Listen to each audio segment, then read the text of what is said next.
Kita semua tahu kan, kecerdasan buatan atau AI itu udah mengubah banyak hal di dunia pendidikan tinggi. Tapi ada satu pertanyaan penting yang sering kali terlupakan. Di tengah semua kemajuan ini, apa sistem AI pendidikan kita benar-benar ngerti cara mahasiswa belajar? Yuk kita bedah lebih dalam. Nah, ini dia pertanyaan intinya.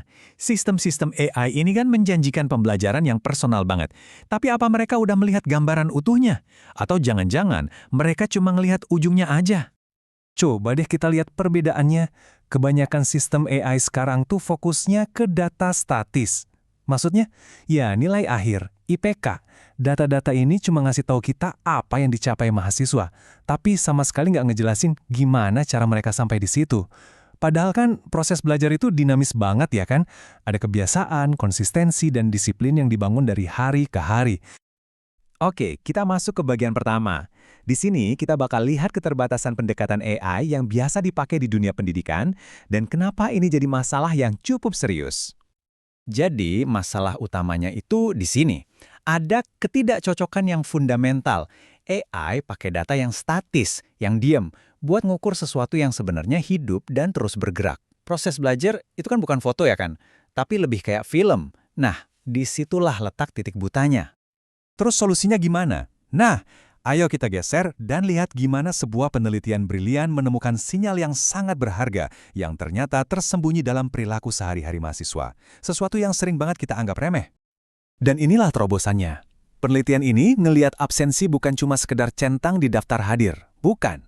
Mereka melihatnya sebagai sinyal perilaku yang kaya banget.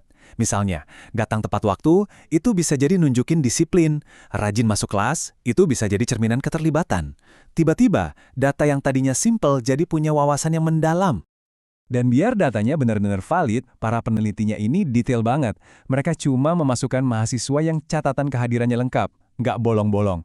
Tujuannya apa? Biar nggak ada bias dan bisa fokus murni ke konsistensi disiplinnya, bukan cuma sekedar datang atau enggak. Oke, sekarang kita lihat seberapa besar skala penelitian ini, karena ini yang bikin hasilnya kuat banget. Ini bukan studi kecil-kecilan loh. Para peneliti menganalisis data dari lebih dari 22.000 mahasiswa. Wow, jumlah segini tuh ngasih fondasi data yang solid banget buat setiap kesimpulan yang mereka ambil. Dan cakupannya bukan cuma soal jumlah mahasiswa. Data ini diambil dari 46 mata kuliah yang beda-beda, dari teknik sampai seni. Ini penting banget, artinya temuan mereka ini nggak cuma berlaku buat satu jurusan aja, tapi bisa relevan di berbagai bidang. Dan puncaknya nih, semua data perilaku dan akademik tadi dipetakan secara super detail ke 90 kompetensi inti yang berbeda. Jadi coba bayangin, puluhan ribu mahasiswa di puluhan mata kuliah dan perilakunya dianalisis terhadap 90 keahlian spesifik. Skala yang komprehensif ini yang bikin hasilnya punya bobot luar biasa. Setelah tahu masalahnya dan nemuin sinyal yang tersembunyi, gimana para peneliti ini ngebangun model AI yang baru dan lebih cerdas? Yuk, kita intip prosesnya. Prosesnya kelihatannya rumit ya, tapi sebenarnya logis banget. Pertama, mereka ambil data absensi, terus dianalisis keterlambatannya buat dapat skor disiplin. Kedua, nilai-nilai tugas dan ujian diolah jadi skor belajar. Nah, terakhir, kedua skor ini digabungin jadi satu indikator baru yang jauh lebih kuat. Arsitekturnya ini cerdas banget. Coba bayangin kayak seorang pelatih olahraga yang pinter. Di tahap pertama, si AI ini nimbang dulu mana kompetensi yang paling relevan. Persis kayak pelatih yang identifikasi skill kunci. Nah, baru di tahap kedua, AI-nya ngasih rekomendasi personal. Kayak pelatih yang bikinin program latihan khusus buat atletnya. Terus, kenapa mereka pilih algoritma yang namanya gradient boosting? Simpelnya gini, ini tuh jalan tengah terbaik. Model ini bisa ngasih akurasi yang tinggi banget, tapi nggak jadi kotak hitam yang misterius. Kita jadi bisa ngerti kenapa AI ngasih rekomendasi A bukan B. Dan itu penting banget kan di dunia pendidikan? Oke, teori sama desainnya kedengeran keren banget ya. Tapi beneran berhasil nggak sih? Nah, sekarang kita masuk ke bagian yang paling ditunggu-tunggu. Hasilnya. Dan hasilnya, wah, ini luar biasa. Coba lihat grafiknya. Di tahap pertama aja, yaitu waktu nentuin bobot kompetensi, model mereka ini dapat nilai R-squared 0,9667. Gampangnya, R-squared itu kayak nilai rapor buat AI. Makin dekat ke angka 1, makin pinter dia. Jadi nilai segitu tuh udah kayak dapat A++, jauh banget di atas metode-metode populer lainnya. Eits, tapi tunggu dulu. Itu baru tahap pertama. Kalau tadi udah impresif, yang ini lebih gila lagi. Di tahap kedua, pas ngasih rekomendasi kompetensi, modelnya dapat R-squared 0,9997.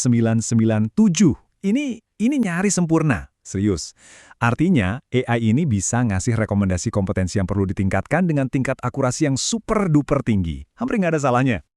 Dengan hasil sekuat ini, pertanyaannya jadi, apa artinya ini buat masa depan pendidikan? Yuk, kita bahas dampak nyatanya. Jadi intinya, ini semua bukan cuma soal teknologi. Ini soal mahasiswanya. Model ini bisa banget mendukung pendekatan kayak pendidikan berbasis kompetensi atau pembelajaran mandiri. Ini bisa menciptakan jalur belajar yang lebih jelas, lebih personal, dan pada akhirnya bikin AI jadi alat yang benar-benar berpusat pada manusia, bukan cuma mesin pengolah angka. Kalau ada satu hal yang harus kita ingat dari pembahasan ini dia kalimatnya. Perilaku adalah sinyal, bukan gangguan. Dengan kita mulai ngerti gimana mahasiswa belajar, bukan cuma apa yang mereka capai, kita bisa ngebangun sistem AI yang jauh lebih baik, lebih transparan, dan pastinya lebih manusiawi.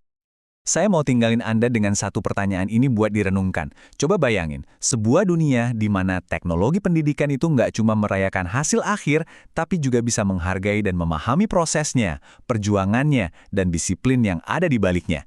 Nah, masa depan seperti itulah yang coba dibangun oleh penelitian ini.